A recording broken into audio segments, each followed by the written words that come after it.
Argentine, le tweet provocateur d'Özil sur l'absence de Benzema. Grand ami du KB9, l'ancien joueur du Real Madrid et d'Arsenal Mesut Özil a exprimé son soutien au Ballon d'Or dans un tweet publié quelques secondes après la défaite des Bleus face à l'Argentine en finale de la Coupe du Monde. La France a cédé sa couronne de champion du monde.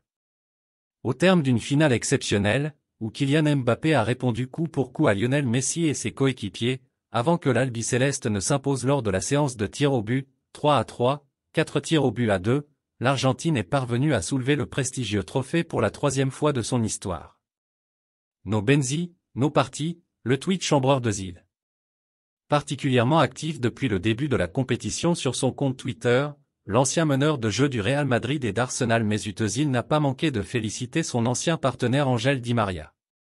Surtout, quelques secondes à peine après le coup de sifflet final, l'Allemand s'est laissé aller à un nouveau commentaire sur son profil, à destination d'un autre de ses coéquipiers de son époque merengue, à savoir Karim Benzema.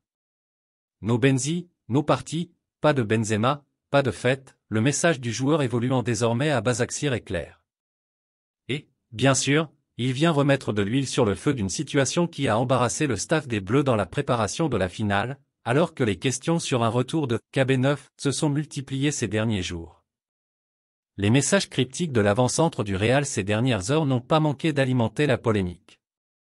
Selon des informations de l'équipe, le clan du Ballon d'Or n'aurait pas vraiment apprécié la gestion de son physique par le staff médical tricolore, notamment lors de la séance survenue la veille de sa déchirure au quadriceps. D'après le quotidien, Benzema aurait souhaité rester au sein du groupe tricolore pour se soigner et avoir ainsi une chance de disputer le mondial. Il aurait ensuite été surpris de ne pas être remplacé par un autre joueur.